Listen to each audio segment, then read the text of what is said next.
الشيطان الرجيم Adage fadda sinin jedhe na dage fadda isaan fuudhus dhiisus maakini utuma fuudhan utuma dhiisite utuma maakii dhiise maakiin dhiira tokko nabdu maa tokko yaadnyuun taayina.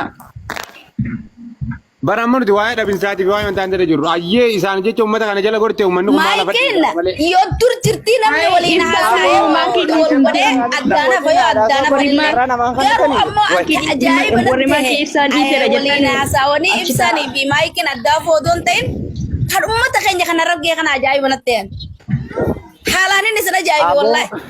Miira keessaa ba'an dhaggeeffadhaamee carraan hubannaa ta'uusu billee.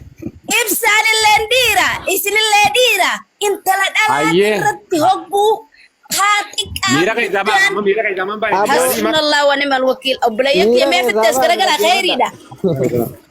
Khayri. Salaama qaba.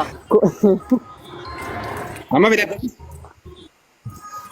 Hawa nama dhalaa fi wajjin lola seeneetu salaama qaba qaba. Waalaikum salaam. Ibsaan fuudhee dhageesse mun dhageesse. Abboo ibsaa jechuun nagaa uummata jechuun waa tokko dogongoree naati warra. Fuudhee takkiin qabu yaa uummata rabbi sodaadha. Galatti jechuun uummata jechuun nurraa mee takkatti abboo nukannaa facaraa. Way maal uummanni kana? Ina beeku qabdan keessa ina jechuun na dhagaa jechuudha ibsaani. Maaki jechuun immoo jaalala asirraa jechuun miidiyaa kanarraa waraachise jechuun namni hundi beekaa jechuun immoo ibsaanii fuudha jettanii yaadina. Inna ibsa waan jaalatanii nama hunda wajjin suuraa kana ka'eetiin hin poosti godha. Dhugaa dubbachuu jechuun namni jala hiriire. Wanni naangal ibsaa yoon fuudhe maayikiin gad deebuu qabdi kumaandar. Kanaafuu jechuun inni waan ture illee fuudhe abbaan dandeetii jechuun warri miidiyaa kanarraa maatu isin ijisiis. Dhageeffadhaa qaba nutti ni jina. Dhageeffadhu dhugaa qabu. Maakiin yoo ibsaan fuudhe gad deebuu qabdi jette gaabii siif hin deebisa. Maakiin akkami gad deebuu qabdi. Ummata sii kan neetee mucaa tokko jaan kuttee mucaan lafa dhiisee lafa darbee kutee. Isin beekee jechuudha kumaandar mee wajji jookari jechuudha. Maayikii qabadhu meeti. Maayikii yoon ummata ishiiti inshaallah haagattu akka feetetti maali wanni ishii gachisiise arraba ijoollummaan Harargee jedhamtu waggaa guutuu waggaa dhufaa dabraa maayikii taafa arrabarraa gabbuute takkaa agarteeti. Itti fufi ayyee yaada kan ilmaa yaaduma kan haasa'e deebiin ayyee itti fufi. Osuma beeytanii namatti hin dhiibinaa goba miyyoon tuni. Mijiyyoo tana as qabdanii sossobdanii faarsitanii silaa kalataa sittiiftanii maayikii jechuun nama eenyuufuu kalataa fudhate yoo kalataa seentellee nama beeku jechuudha. Walumaa galatti meesumaya. Abboon olma kaatanii arraba intala dhalaa takka qaanfadha. Nu dhagaa mee ummati jechuudha. Ina walumaa galatti ummati nu dhagaa jechuudha. Ina maakii wanni garaa keessatti jechuun kana hundi si geesse. Ina ummata jechuudha. Warri Harargee jechuudha walumaa galatti michatti qubatti hin qabina. Wallahi wanni isinirraallee fageesse michatti kana. Mee jechuudha ijoollee kutaa kamuu keessa carraa kiyyanaan fixadha dhaabi meeti. Rogeetti dhaabadhu meeti ayyee jookora fixadhu ati itti fufi ayyee galma baasi. Maayikii qabadha yeroo namni carraa fixate yaada keessan haasaa nutti wacina akkanumaan. Dhageeffadhu wanni kumaandar dhageeffadhu ganamallee dhufee silaaleen ture seenee tuman bee garuu ati wallaahi quuqamsa ishiin Harargee gante jechuu osoo hin ta'in waan isirraa hubadde dhibbarraan dhibbatti akka ati fooloo barbaaddu sirraa hubadden maali ni beeyta dhaggeeffadhu nan fixadha na waan hin qabin garuu namni miyyoo tana dhugaa dubbachuuf intala dhalaati jireenya mataa ishii jiraataa jirti waggaa dheeraa kana miidhuma kanarra jirra namni arrabsee namni yeroo takka ajandaan tokko kadhufe feemasiin tokko tara takka arrabfameetuma sanbooda ajandaan irraa dhaabbata ishii dhufa waggaa dheeraa kana takka ijoolleen Harargee arraba irraan dhaabne ayyee tana yoo ayyee tanaafi an bakka gargaarsa ummata gargaarsisee hattu jedhanii anaa ummata gargaarsise na arrabsan yeroo hunda haadhatiyya arrabsan maaliif hin deemee gargaaraa hin fedhuu jette mirga qabdii dhibbaan dhibbatti yoon keessaa baatellee mirga ishiitu kun siigalee garuu kuni kun dhufee xiqqaa guddaan ishii fooloon guddifattee afaan itti dhiqatee mataa itti dhiqatee miila itti dhiqatee bira kutuun akka intala dhalaa akka nama obboleettii qabu tokkotti sitti dhagama atilleen dhugaa rabbi anammaan tana natti dhagama maali miyyoo tana yeroo hedduu miidiyaa kanarratti akkan argutti yeroo takka arraba Infitanne dhaggeeffadhu kaa miyyoon tun takka arraba buufan miyyoo Yoo wal bitatte. ijoollee harargeef hin Hayyee. jettu arrabsee akka ishiin gantu goote hayyee kanarratti akkam jettu isini warri arrabsee miyyoo akka ishiin Hayyee galatoomi. silamaa ugantee Laal tokko dhageeffadhu. Dhageeffadhu. Jookarsa yaadni keetuun taane isa rabsaa jiran dhageeffadhu. Asirratti ati immaan tana wantaaf deemte gaafa namni miidiyaa kanarraa isii arrabsee argeen isii irra balaaleffatu. waanaana arrabsee Yaadni jawkarii ta'e ta'uu baate jechuudha. Isin ooloshiin miidiyaa kanarraa jechuudha. Uummata gargalchitanii waan hin taaneef jettanii waan hin taane dalagina. Wallaahi billaahi mooloo guddifatuuf jettanii jechuudha. Warabbal kaa. Wanni mijattiin isin jibbitee isinirraa hodhee uummata argina dadhabne mijattiin. Mijattiin duraan nama gargaaraa turte. arrabsin hin arrabsin iyyaa buqaati kajjala koomantii barreessitu haadhatiyyan arrabsin na arrabse okkee. Tee arrabsaa jira yaada keetutu ta'e ni bara amma wanni nan hawaasa dhageeffadhu rokkeetti dhageeffadhu isin hundinuu wanni nuti nama gaafa namni Jokkara wanni Commander dhaggeeffadhu yaadni kiyya yoo nama tokkoo ta'e nama tokkoo ni ta'a nama hundaa haa ta'u dirqamaan hin fudhachiisu hunda sii galee. dhageeffadhu namni irra guddaan si keekaa jira dhugaadha ammoo namni irra guddaan na keekaa jira ammoo akkamitti jiiqa yaadni kee anamma calqaba nama isii deeggaraa ture nama wallaahi waan fedhe si wajjin nama taa ture gastii meeqa yoo dhoyne waa isiitti jechuu yeroo baay'ee dubbachaa ture har'a immoo addeebinee warri nuti dheengadda irraa qabaa turre jalatti kursii qabaa turte arsina garagaltee guusanis bira dhaabbattee forfaayila godhatanii dachii rabbi hundi badde tokko qabadhu har'a garagalaniitu gurbaa intarneetan bira suuraa kanaan ijoolleen asii mana banattee isii raggataa jirti. Haya nuti tanarraa dubbachaa jirra malee quuqamnee fi yookiin fooloo yookiin maarree isin jetteen irraa idoon kee rakkoon qabu. Tanarraa dubbachaa jirra malee nuti isii cabsuu isii maarree nama sadiif jecha uummata harargee ganee namni arsii galee arsiillee achi gooliitti dhooyitee gamana deebiftee waan kana raawwachuurraa aarree dubbachaa jirra malee nuti yookiin fooloo yookiin maarree miti. Yaanni hojii galee kunoo tana si deebitee jirti yookaan akka jechuudha itti fufii ati rokkeetti.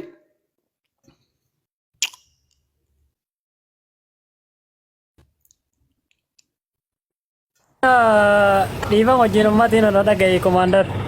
Saa abbaan gaafa cabse ormi jaballeessaa jette Oromoon duraan mammaatti. Yoo isiniin jechuun immoo isin keessaa dhalatte akkana gootan. Kutaan biraa meeshii mee maal haa godhu mee isin ofii keessanii yaada akka nama tokkootitti namni kun nama gaggalabatamuu qabu jechuun immoo mucaa eenyummaallee jechuun kinoo akkuma argitan kana irra olfitee hojii suuraa ka'aa jira. Isinillee okaa odoo gabbuute akkanuma jechuudha. Innaa deebi'ee immoo waan akkanaatiif jettanii waan akkanaan dalagina. Dhugaa rabbi waan fokkisiisaa waan nama jibbisiisa. Fooloodhaaf jettanii. Yaanni kee hanganaa fitattee ati yaanni kee hanganaa fitattee. Fiteraane jechuun gama biraatiin jechuun micattii gadi hin garagalchina ol deebisaa jechuun akka nama tokko. Amma dhugaadhaa laa dhageeffadhaati waan ati jette maanta na isiniitu arrabsee arsi galcheette hayyee isin goolitti dhooytanii maaliif arrabse ijoolleen teessan gabbaatee maa irratti duulti maa xiqqeessan maaliif guyyeen gadda bira dhaabbatanii har'a halkaa jalaa butatanii goolitti galchan qaban. Irraa jechuun gisee isin micattiin jaalala kana mucaa kan wajjinu jaalala irraa jirtu dheengaddumarraa jechuun har'aa miti jechuun duraan irraa yoo as kaatee bara uummatuma keessan irraa dadhabame. Eeshi jechuun asliin irraa dubbataa hin jirre jechuun aslii jaalala asliitu akkas godha asliin maal godha jedhanii ijoolleen keessan dubbataa hin turre. Bara amma laal amma walaa kullutti amma dhageeffadhu warri maallaqa nyaate jara sadeen arsiin ijoollee arsiidhaa tajaajilu jira dhibbaa tajaajilaa jira. Isiinoo wanni uummata sii dheessitee hoolaa jettee uummata keessaa baatee isin bira galte fuudhanii harka jalaa butanii achi gooliitti dhaanii gamaa irra sirba maali rakkoon tun maaltu maal fide. Kanarraa dubbachaa jira malee yookiin jibbansa isii hin qabnu cabsu. Isinii oobechi galcheette namni nama sadiif akkamitti kutaa fi guddoo tana gadhiisechi gala. Naa deebisi gaafii tana. Eegaa. Isinirraa akka dhabde silaa isinirraa akka qabaatte isin mooraalii qabaattanii fi nama kaayoo qabu taatanii arsii sanitti ni galtu arsii sanis galtullee isinii mari'atteeti isin galchitan akka dhala akka aadaatitti akka warra qabdu takkatti galchitan obboleessita wajjin dalan. Ati makka nama tokkootti ati yooma ijoolleen araggeetuun kaatee si arrabsite dirqama achi galuu qabda. Achi galuu qabda amma dirqama fakkeenya. Kanaa tole biratti hin gala. Obboleessaa fi kana obboleessi yeena qabate tokko biratti. Arrabsitan malee isin. Nama tokkoof arargee gantee siin jechaa jirra bara nuti waan sirrii waan qabatamaa waan lafa jiraa dubbachaa jirra malee waan silaa waa barbaaduuf wanni isin haasa'itanii fi wanni haasa'aa jiru tokko amma isin jaalala siiti isin bar isin jaalala baranis isin jibbeen jiru war waliin ani bar waa jibbaa isin qabu. Mataa gaggaragalchitanii irratti hin dubbattan. Ol qabdaniiti obboleettii teessan irratti dubbattan. Gaqqabanii gaqqabanii baatanii maatii gadi qabamtu yoo isii gaqqaban ififuu gaqqabamanii bara amma isii suura gaggaragalchineef ta'a mataa isaaniitii gaggaragal malee maayikiin lakkoofsa sii tokko miti zeero Biira ol qabee namni gaqqabuu hin danda'u kana qofa yaadda ba'a jala mura.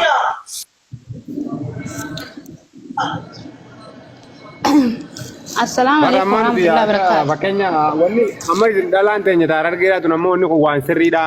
Uummanni kun isii arrabsuun bareedduu gootee jechaa jirtan ka akkasimi yaada keessan irraa isin guutuun qaba. Isinii dura uummanni ni waan arrabsine kan arrabsallee isinuma kan kalee arrabsallee isini kan arrabsallee isini uummanni aruusii takkaatu arrabsadillee beeku waliillee arrabsan. Tafooloodhaan guuttattanii malee. Itti jiranii maaliif hin arrabsine? Itti jiranii maaliif hin arrabsine? Itti jiranii siifii fidaa? Tumaatu isinuu mataa gaggaragalchitanii isaanillee haa arrabsanii haa isin laamu isin arrabsu jiran malee isin arrabsu jiranii waan isin arrabsu jiran silaa waa beeytanii. Fittees garagaraa isin dura. Nuti isiitu ifa arrabse kaa isii ka uummata sii gadhiiftee qottee ifa arrabse malee wayi nuti har'a isaan arrabsu wajji arrabsuu qabna akkami wajji arrabsuu qabna dheengatti silaa kaalii keenya. Isinirraa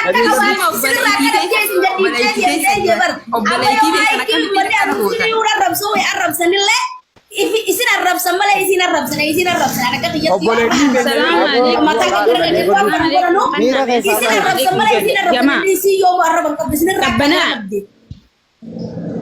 Mira keessa. Dhageeffadhu obboleettii keenya yoo karaa Assalamualaikum. ni kayna moo ni kayna. Waalaikum salaam. Irra ni kayna likkitti si kayna maaliif si kayna? Waan teenya taateef nu dhaga'uu diddi har'a diinaa. Akkami mee miira keessaa baa qabbanaa? Mee miira keessaa baa jaajetti moo meeti ayaati.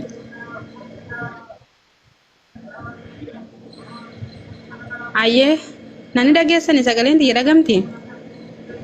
Ayaatti moo baay'ee. Jamal Hussein. Ayaatti moo. Okay, agenda kana agenda maakii tan arrabsitanis arrabsuu baattanis. Okay. Hawa taanuma taan irraa gaakam. Arrabsitanis arrabsuu baattanii mee arrabsitan maal gootanii? Laa arrabsitan maal gootanii? Wayin isiniin gaafadha naa deebisaa kiyya. Diinni siituu maayitiin jibbu diinni. Ayyeeti moo. Dhaggeeffadhaa mee usaa obboleeyyan kiyya. Maakii kana yoo arrabsitee maal gootanii? Faarsitan maal yoo arrabsitan maal gootanii yoo faarsitan maal gootanii? Amma yaada kee nama jiru gaabii na gaafachaa jirtaati. Gaabii na gaafachuu jirtuumi nama waan akka misila. Wanni itti arrabsinu wanni itti isii qayyinu. Naa deebisi amma sii wanni itti isii qayyinu karaa sirriirra hin jirtu. Dhageeffadhu isiin karaa sirriirra hin jirtu. Akkami karaa sirriirra hin jirtu. Dhalaa ta'uu ni dandeettee dhalaadha. Ayyeeka. Usaan nama gaafadhee gaafii tiitan aanaa deebisu qabadda maakii. Ayyee. Isin nama jabaadha dhugaadha nama goota isin ni jaalanna ayyaan beekadhu mooti. Akkasitti isin jaalanna likki jaalanna maaliif isi qayne uummanni mucaan ibsisaan fuudhee eessaa fuudhee argee fuudhe dhugaadha akka fedhatatu jaalatanii jibbitee fuudhe guyyaa lama booda Ibsaa waan fuudhe takka hin qabu uummata kijibsiisin kijibaadhaati. Usii Samiira deebisaa kiyyanaa deebisu anillee nin deebisaa fi gaafadhee hayyee yoo arrabsitan maal ishii gootanii yoo faarsitan maal isirraa isinii gooti jechuu kiyya wanni nan isin gaafadhe deebitii tana naa deebisa anillee namallee isiniin gaafadhaa tayyib. Wanni isii goonu akka isin laal bar amma gaafii wantaan na gaafate amma ijoolleen isin amma akkanu isin keessaa isin hin beeku jettee baate quba qabda moo dura quban qabdu yoo quba qabaatte siifin hima yoo quban qabaanne maa miti akka isin uummata keenya keessaa baatee kutte quba qabda moo quba hin qabdu quba qabdaami yoo quba qabaatte likkitti hin deebita maaliif isii qayne maaliif isii raasuu jirraa miidiyaa gubbaa jirtutti dhaggeeffadhu obboleessa kiyya siif hin deebisa. Dhaggeeffadhu siif hin deebisa. Eessa kutte maakiin tun akkuma ati miidiyaa fayyadamutti irratti miidiyaa fayyadamti. Amma maakiin tun amma ishii qe'ee kun dura ishiin si beeyti. Ishii qe'ee kun dura ishiin si beeyti waan ati taate. Isin si beeyti laala ammoo waa'ee beekumsaa isaan jiru bara ati rakkoo ta'e bara waan sila namni si gaafatu naman gaafate isii beekumsa haasaan jirru namu miidiyaa kana namni lafa Namni tokko kan mafayyaa nagaa maa qayitan. Imaakin wallaahi maakin isin beeytu obboleeyyin kiyyaa ofirraa dhiisaa miyyoo namaa fayyumaa nagaa miyyoo diilii irraa dhiqatinaadha. Ol deebiftanii gad deebiftanii maakin maashaallah haayiroo keessa jirti maakin gad deebiftanii jirtu. Ati footoo adduma galabattanii as galabattanii. Diine rumete gamate makka. Sitti himatte ibsaan dhiisee jettee sitti himatte. Gaafiin ati gaafadde ijoolleen arsiisii arrabsaa jirti bakka kanatti deegga sirrii godhaa jedhamoo sirrii godhaa Kan arrabsine harrabsu jiru isinuma malee ijoolleen Yoo ijoolleen as dhaggeeffadhaaf. ijoolleen arsi in arrabsitu wiliilleen arrabsitu ammalleen arrabsine if kan fadhaame waa ta'e booda deebi'a ibsaa jedhisee fuudhees ilmaniidhaaf afur faneef arrabsaa jira. arrabatti jiranii bara eega qaban way waan ati maanta naa jettu Wannoo ture bannaa ajaddaa kan jedhu